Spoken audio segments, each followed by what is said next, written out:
Sir Enfield rifle क्या था और 1857 का क्रांति के वक्त एनफील्ड राइफल का क्या महत्व और क्या कारण था?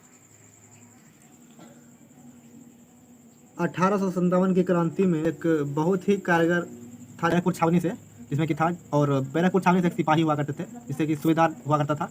और उस तरीके से यहाँ पर जो कि एनफील्ड राइफल था, एनफील्ड राइफल वो जो है कि कागज़ का एक ऐसा खोल चढ़ा हुआ रहता था। एनफील्ड राइफल का जो एक गोली होता था, वो जो गोली में जो है कि बहुत ही कागज़ का खोल टाइप का चढ़ा होता था, जिसमें कि उसको चिपचिपा बनाने के लिए और गाय का चर्बी और सुअर का चर्बी जो है और मांस उसको लगा दिया जाता था। इसलिए क्योंकि गाय का जो है चर्बी जो है वो क्या करता था, नहीं चिपचिपा तो वो बनाता नहीं था, लेकिन उसको जो है मात्रा बढ़ाने के लिए गाय का चर्बी लिया जाता था, ठीक है। और सुअर का जो चर्बी होता था वो चिपचिपा जो बढ़ाने के लिए, और उसमें जो है ज़्यादा चिपचिपा होता है वो, ठीक है। इसलिए जो है इस तरीके से हुआ गया था।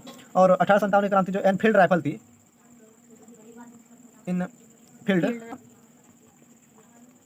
राइफल था, उसमें होता था क्या कि उसको मुंह से उस कारतूस को दांतों से छील करके उसको फेंकना पड़ता था, मतलब कि गोली चलाना पड़ता था, ठीक है। और दांतों से छील करके गोली चलाने पर, लेकिन यहाँ पर हुआ क्या, यहाँ पर हुआ ऐसा कि गाय जो है वह हिंदुओं में गाय को काटना मतलब कि भगवान की हत्या माना जाता है, और सुअर को काटना यानी कि सुअर जो है कहा जाता है कि मुस्लिम को अगर सुअर मतलब कि अगर जब हम बोल देगा मुँह से तो जो है उसमें थोड़ा सा उसको दिक्कत हो जाता है। इसलिए जो है कि सुअर मुस्लिम के लिए बैन था और हिंदुओं के लिए गाय का बैन था। लेकिन वो जो है क्या करता था, वहाँ पर तो सारे जो सिपाही होते थे, सारे सिपाही तो हिंदू मुस्लिम सब होते थे।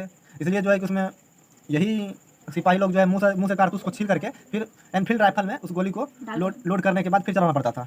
और उसमें जो है एनफील्ड राइफल दिया गया है, ये एनफील्ड राइफल है, और इसका इस तरीके से नोक लगा हुआ रहता था। कोई भी पहले के ज़माने में जो गोली होती थे, बंदूक जो होता था राइफल, उसमें इस तरीके से नोक लगा दिया जाता था। इसलिए क्योंकि जैसे कि बोरा वोरा अगर जमा होता था तो उसको मतलब कि उसमें घोप करके उसको अच्छे तरीके से अथी करना होता था। और यहाँ पर देखिए इस तरीके से कारतूस होता था, और यहाँ पर कागज़ से इसको इस कारतूस में जो कि कागज़ लपेट दिया जाता था, और इसमें जो है कारतूस में क्या क्या भरा जाता था, गाय का चर्बी और सुअर का चर्बी, और इसको यहाँ से देखिए मुंह से छीलना पड़ता था, उसके बाद इस राइफल में डालना पड़ता था, और यहाँ पर इस तरीके से फिर चलाना होता। और एनफील्ड राइफल को आप देख लिए। लेकिन अब हम आपको समझाते हैं कि एनफील्ड राइफल चलाने के बाद इसमें होता था ये कि मंगल पांडे जो है, मंगल पांडे नाम का एक सिपाही था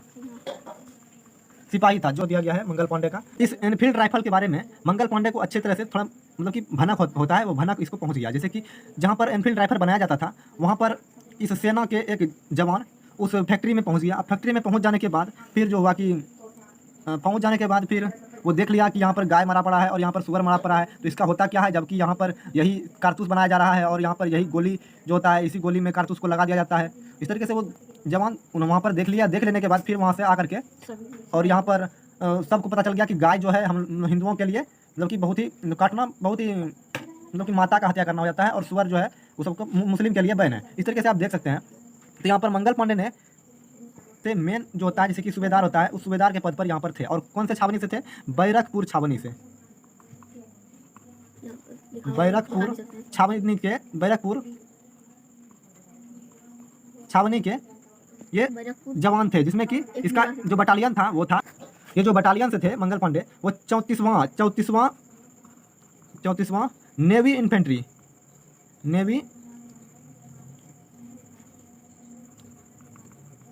इन्फेंट्री बटालियन से था ये। और इनको जो है पूरा सिपाही का अध्यक्ष टाइप के हो गए थे ये।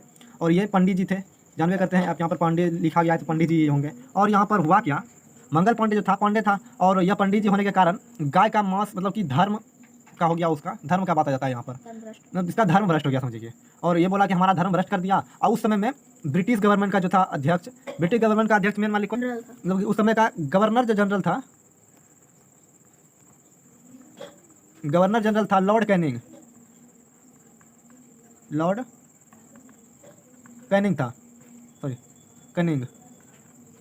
कनिंग होने के कारण यहाँ पर इसका गवर्नर जनरल था 1857 की क्रांति में। और उन्होंने क्या किया, उन्होंने यहाँ पर पारित कर दिया कि नहीं चलेगा तो यही राइफल चलेगा, 1857 में यही इनफील्ड राइफल ही चलेगा। लेकिन चलाने से इनकार कर दिया। और उसी समय में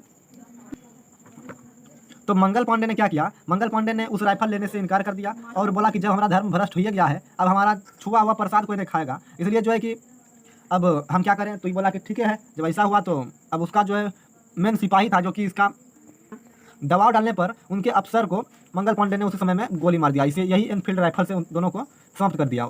अफसर को। और जब समाप्त कर दिया उसके बाद फिर उसको जो है तुरंत उसको मारने के बाद, उस अफसर को समाप्त करने के बाद फिर तुरंत उसको गिरफ्तार कर लिया गया मंगल पांडे को। मंगल पांडे को उसी समय कुछ दिन के बाद, 2 दिन या 1 दिन के बाद उसे फांसी पर दे दिया गया। तो सबसे पहले इस 1857 की क्रांति में सबसे पहले फांसी पर चढ़ने वाले व्यक्ति कौन थे? मंगल पांडे।